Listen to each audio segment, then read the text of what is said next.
So in this lesson, we are going to talk about being a guest expert. And I thought it would be a perfect opportunity to bring along someone who is a guest expert and actually runs a group called Guest Expert Slots, Gillian Heughan. So, Gillian, you actually gave me the opportunity to speak in the group, which I thank you for. It was fantastic. But, before we go into that, what else do you do? What do you do, Gillian? Hi, okay. Well, I am a virtual assistant, and mainly I help people with their Facebook groups just get engagement and put in posts and sort of run it for them. The other thing I've been starting to do is help people with 5-day challenges. So I also, the person who has the group is asked to help as a sort of cheerleader, or, to help with all the comments and just to help them on their 5-day challenges. So that's what I've been doing a lot of as well. So that's the main things that I do. And in the run up to the 5-day challenges, what the people who are running the 5-day challenges want to do is to broaden their audience, and they want to do guest expert slots, especially during lockdown. They've wanted to go and find people that might be interested in doing the 5-day challenge. So that was how I links. came Yeah, into it all links through, doesn't it? Because actually, I'm going to cover doing challenges further along down the line, so I might have to come back to you on that one, because it does actually take quite a lot of energy out of you, doesn't it? It can be quite draining if you don't have things set up. So having someone like yourself to help along, and also you probably can see what works and what doesn't, and if they want guest expert slots, you would have some experience of who's actually in the industry that's actually quite open to it, I guess, as well. That's right. So it's all sort of linked in like that. So that's really what I've been recently. So what is a guest expert then? If somebody wants to go and do what is a guest expert? What do they do? What is it? A guest expert recently, it's all of what I've sort of learned has come from Helen Pritchard, and she has done years and years of being a guest expert, where she's gone into groups, Facebook groups, for example, or on podcasts, and talked about her speciality, what she has an expertise in, and it's got her a lot of a bigger audience, and she's got known for what she's an expert in. So she has said that this is a great way to build your audience, and there's lots of people now wanting to do that. So for example, you might teach, I know someone who teaches confidence, and she wants to find more people that are interested in learning about that, so she'll go into different groups and talk about how to find confidence, and that not everyone has it, and what her expertise is. So there's lots of different, obviously, experts, and that's really what it's for, is to find other people from a new audience. Yeah, actually that's very true, because quite a lot of the people that are in this program have actually joined because they saw me as a guest expert in someone else's group, because I went in there to share some useful information, some knowledge, to give some about what I do, and give some people some tips, and then that actually some people thought, oh, actually that would be really useful, and that makes perfect sense. Absolutely does. Some people get paid. I've noticed in the group, some people say that they like to get paid as a speaker, or rather than a guest expert slot, or as a guest expert, and I'm wondering if that blurs the lines a bit between being a speaker and a guest expert, and others are very happy to just come along, like you say, for free. So what is the main difference that you've seen between those categories? There are two different ways. You either you want paid, or you don't want. I mean, everyone would want to be paid, but generally it's if it's mutually beneficial to you. So if you, for example, a client who is looking for a new audience, is wanting to teach people about confidence, so it benefits her to go in there, because she might get new clients, customers, or a new audience. So she will do that for free, go in there and add value to the group. She'll do that for free, and she'll get people that will join her, either her 5-day challenge or join her group, and she'll just grow her audience. There are other people whose job it is to be a motivational speaker, or that is what their expertise is, and they might want paid for it, and that's also fine. I'll just say there's so much free guest experts going around that if you were wanting paid for it, I would make sure that someone knows that, that's up front, because, a lot of people would maybe expect it that it was just for free. Because there aren't that many now, obviously, speaking engagements to go and actually go live and go have a group of people. So we are having to rely on the internet, aren't we? We are having to rely on online. And I've noticed that there's a lot of summits that are around. So I guess that people are doing that, pulling a group of people together with a similar interest. So I guess also people could find people for that sort of thing, where you may then decide that you would like to pay your speakers because they're actually delivering something specific that you could be charging for. So I guess that would help as well. Yeah, that's right. So there's two different ways to it. So right, that's the other sort of side to it. So let's just talk about the side where we can go and be a guest expert for somebody, and we're going to be part of the community that is all willing to just share the love. We're all going to be popping in and out of each other's groups, because we all know that somebody in one group may not be ready for that, but they might be ready for this. And so I think there's a lot of crossover, a lot of overlapping. And I think everyone's really open to the fact that people at the moment want to see a lot of range of options and get to know people and like them, don't they? So before they actually want to invest in a program or a group or a challenge. So I guess. So when we're actually given a slot, we're actually now in there, and we've been given our time. One of the things is, yes, we're going to give value, but we also do want to promote ourselves. So do we do that to start with, or do we wait to the end? What would you recommend, or what do you see works quite well?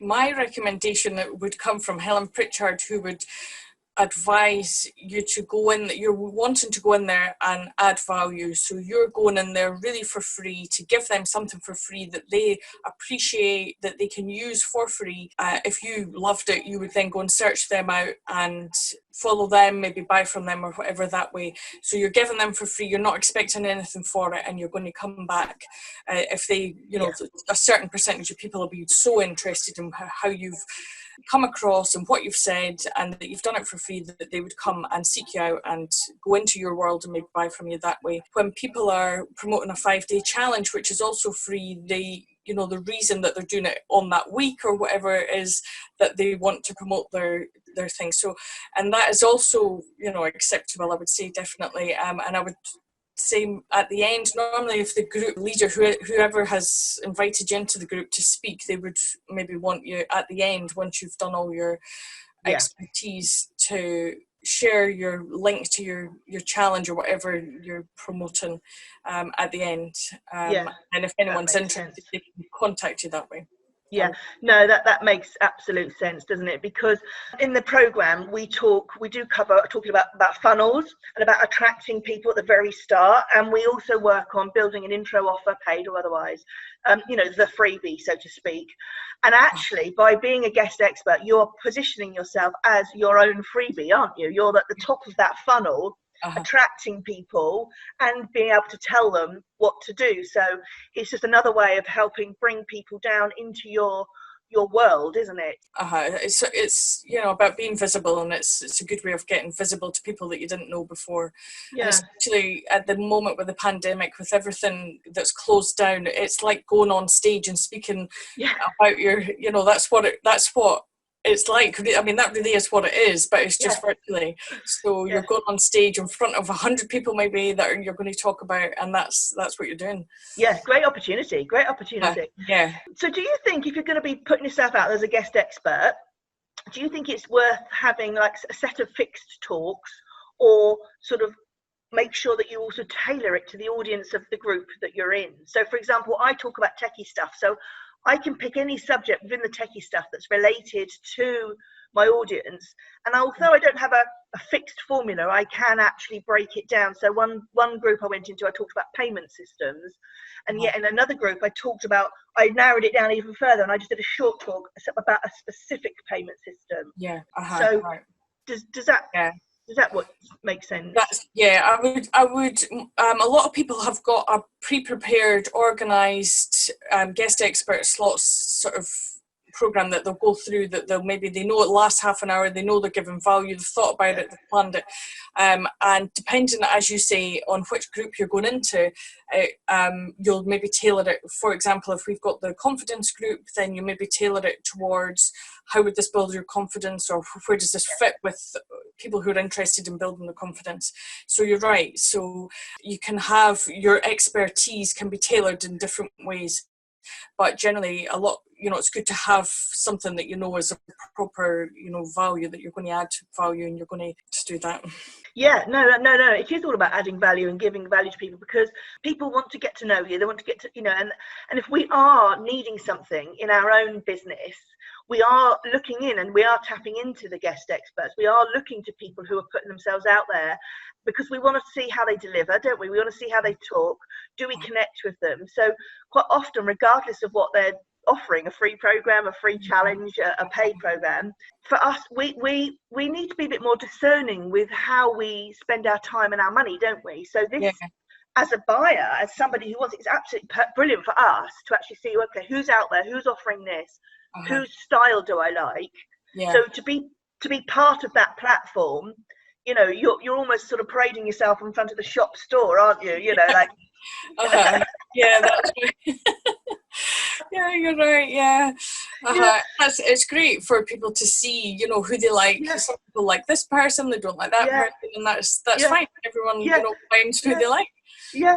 So you said about half an hour. Do you think, is that roughly about the time? Does that work? Half an hour? People's attention span being what it is.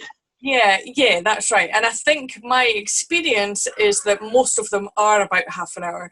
They're not normally more than an hour, and at the moment or whatever that I've come across, they're not normally more than an hour. Maybe if you could plan half an hour, and if there's a lot of questions and things, obviously expect to maybe stay for an hour, depending on how many people are there live, because quite often the guest expert slots are recorded and people catch up later, so they're not maybe watching live. It just depends how many people are watching live that are going to ask questions and what you're saying. So you might be there for an hour, and you might just have enough to talk about for an hour. So. Yeah, I mean, I've noticed actually quite a lot of the time, we all take advantage of replay, don't we? And I noticed that actually it is worthwhile. I mean, that's a useful tip actually, to remember to go back in. Don't just say, okay, yeah, thanks very much, cheers, bye. Go back in and see if there are any questions, if you can continue sharing the love, so to speak, and share an answer and help people, point them in the right direction. So that's right. I think it's important that you hang around and you're not just in there doing that and then disappear, and if they want to find you, they can find you, that's fine. But what's better is if you're still engaging and you're in you're in the group and you're still adding value. Well, I noticed also, I know this is a useful tip for everyone actually, is that when you've done a live and go back in afterwards when it's finished, make sure that you actually do make a comment in the bottom, because then if anybody then puts in another question, you will get a notification about it, because when you're in someone else's group, you don't always get a notification unless you've all made up your own comments. So I always think it's really nice to sort of add an extra thank you, because then A, you want to say thank you, but B, it means that if anybody else comments on the replay to 2 or 3, however many days afterwards, you're going to be notified and you can go back in and then answer the question and help keep that going. I mean, I think that's useful, isn't it? That's a great tip. Yeah, that's a great tip. Yeah. And even if you're just commenting with your link to your free challenge, or, whatever, doesn't matter. That's ideal. Okay, so how do we find out who wants one? Tell us about the group, because you've got people who want to be one, people who are looking for one. How does it work in the group? So the group, the way that I've set up the group is that there's 2 different types of people who are willing to be a guest expert, and people who want a guest expert to speak in their group. So what we have is you put up your own post, and you either put in a photograph or maybe a link to what you talk about, or you could do a little video, or you could go live and in your own little post, and then underneath, and you would say that you were willing or that you wanted, and put all the details in there. And then underneath their comments, people will say, oh, I could do this, or what date, or and then they take it off out the group quite often after that and sort of organise the dates and times and all these things from there. So that's how they find each other. So you've got people who are willing to be guest experts who want to go into groups, and there's other, and quite often it's the same sort of people who also have a group who want other people to come in and add value into their free group or paid group, because other people have a free group, some people have got paid groups as well, and you know, they maybe want to add even more value to their paid group, so they'll have that in there. And I think as well it's worth saying a lot of people, some people have especially a paid group might have a lot less members in it. You know, there's maybe 20 and you might have 200 in your free group, and you know, the person really wants to have their there's always someone who will be willing, maybe you won't have, you know, maybe someone who's used to speaking to 5,000 people doesn't want to go and speak to 20, but there's always someone who's happy to go in and speak to the 20 and add value that way. You know, maybe they're just new to it, or they're, you know, they're not maybe not wanting to do the big. No, it's about a level of intimacy, isn't it? Because actually you can have, if you've got a small group of in a paid group, I mean, my program, we have a Facebook group as well, exactly that. And actually everybody's got to know each other, the way it works. And so for someone to come into the group, when we do that, you know, we're all there willing to support. Listen, we're going to give that person way more attention. We're going to ask more questions. We're going to show up, basically. Yes, that's so right. I guess when you've got 5,000, you're just kind of a numbers game, aren't you? And you don't get the level of intimacy, perhaps, that might just clinch something for you, I guess. I don't know. But yeah, that's right. So it is still definitely valuable to do that. And I had that exact example with Helen Pritchard, who we had a group of about 200 people, and Helen Pritchard was wanting to go into groups, and we managed to, you know, maybe get it into a group that only had a couple hundred people, and it's like, well, she's got 15,000 in her group, so, you know, why would she want to come here? But she, you know, she did, you know, and it was great. It was amazing for us. I mean, I don't mind how many people are in a group personally. If I'm going to be talking, you know, if someone's interested, they're interested, aren't they? And again, you might be able to catch more people on a replay, but actually one thing I have noticed is that the larger the group, the more things are going to drift down. You know, there's a very high turnover of posts, and so you're actually more likely to get lost, to be honest. You know, so definitely not to be put off if you've only got a little group, you know, not put off that, oh, nobody would want to come in here. People will.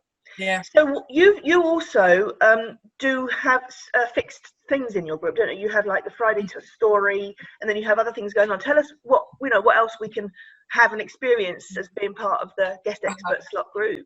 Well, the reason I set up the group was because the client was trying to find groups and trying to sort of ask around, where could I go for, and it was very difficult. And it was difficult for us to get people to come into her because we couldn't do it. So I set the group up so that everybody could find each other, and, you know, it was locked down, and it's like, well, we'll do it just now and see how it goes. And it's actually worked really well. It's difficult because I don't want the group to be stagnant and people put on, I'm willing to be a guest expert, leave it at that, and then nothing happens. At the same time, everyone's busy, everyone's doing their business, they're doing their guest expert slots. They don't really want me to be there saying, let's do this, let's do that. You know, they've got enough going on. So I do some things because people go into other groups and talk about their expertise. For example, all about confidence, that's what they do. And all, say they maybe go to 10 different groups and talk about that. So I thought, you know, everyone that's in there as a guest expert, they maybe don't want to hear about confidence because they've already heard it, or they already do that as well themselves. To make it slightly different, what I set up was a story time every couple of weeks where people would come and tell the story of how they became a guest expert, because I was quite interested. How did you become an expert? And I thought, oh, this is interesting. So I thought, well, you know, how will we do this? So we do it slightly differently. So we have it 15 minutes and it's within the hour. It's a little bit sort of crazy because people are going live and then there's a gap and someone else goes live. So it's trying to be a bit like if you were at an event and you had speakers coming on and off, and, you know, they were backstage. We have like a little backstage, you know, messenger group where, you know, you can chat about, you know, well done to each other and things like that. I know, I was part of that and it was great. We would give each other little moral boost for the day and say, oh, that's really interesting. And then we would go into each other's lives and make some comments and watch. And I thought it was fantastic. I really enjoyed being part of that, I have to say. And it's quite interesting, because some people, they get 15 minutes, and what, really the idea is that you talk about, your life or what you think is important, of how you've become a guest expert. And some people take, the 15 minutes is too long, like they do it in 5 minutes. So, this is where I was brought up, this is how I'm doing this, and that's it, finished. Other people, go into too much detail, and it's like 25 minutes, and it's like, and then there's other people who can't help themselves but go into their speech, about, say confidence. They go into it, and it's like, that's not, that's like, that's not what this is. This is to try and get people to know about you and to, know where you're coming from. So I always recommend you, and I know it sounds a bit, that I'm making it up, but it's true. I always recommend your story time, Kate, because I thought you were like perfect. Thank you. You're exactly 15 minutes. It was your whole story. It was really interesting. You had loads of stuff, and you got it all. And it wasn't, sometimes people are like rushed to try and get through. I thought yours was the example I give to people. So yours is my favourite. There is a strategy. Do you know what I mean? And I have done a lot of speaking, and actually there is a strategy, and it is based on time, and I know how long things take because I've practiced, I do things. So perhaps I ought to do a little video on a strategy for it for some time. Yeah, well, that's right, because some people go on and at the start especially they'll say, oh, chat, and it's like, well, you've only got 15 minutes here, so you better get on that. That was, obviously you want to be warm and, chat a little bit, but not too long. You're not going to spend 5 minutes out of 15 chatting about, what you've done that day. So no, that's true. That's true. So I have the story time occasionally, and it has different themes, but generally we've had the 3 people coming in, telling their story, and then you've learned about 3 people, and it does. I really like that. And the other thing I've got TED Talk Tuesday, where every Tuesday, some of the guest experts that are in the group have done TED Talks. So and there's other ones that are maybe, and they're quite, because the TED Talk, they do come in and they get straight on with it. So it is quite, quite good for that way. And obviously I just think it fits really well with it. So on a Tuesday I think it does, because they actually have a fixed time frame, don't they? They have their topic, they have their time frame, and they're actually bringing in bits from their story, applying it to what they're teaching in a very short space of time. So actually it's quite good sort of role modeling, how to be able to deliver and do that as well. So I like them. I think they're great. So we do that, and I've also had other, we've had like where we've just looked at groups and we've tried to sort of highlight the groups and then share it on LinkedIn and maybe Instagram and things, and try and just get a bit of sharing and a bit of put someone in the spotlight so they get a bit more notice for a while.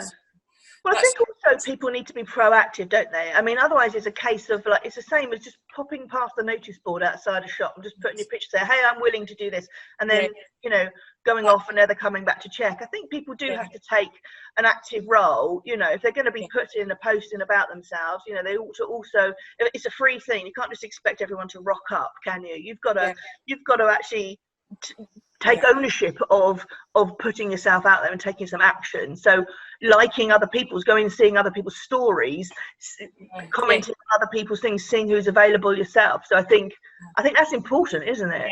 It is important, and what you put in, you get out. So I think the more active you are, the more people see you and they'll want you in there. Whereas if you're just putting a post and leave it there, but it depends on your expertise. There's a lot of people with different little niches. So well, I know from just talking to you now that everyone watching this in the program, and everyone who watches it who's not in the program, is going to be absolutely fascinated, and they're going to think, hey, and they're going to be steaming along to join the group. So I am going to put the link in the lesson below. I'm going to put that in our lesson notes so that they can come along and say hi, and then when they join, you always welcome them, don't you? So if they join the group, you send them a little welcome and you invite them to do a willing thing, don't you?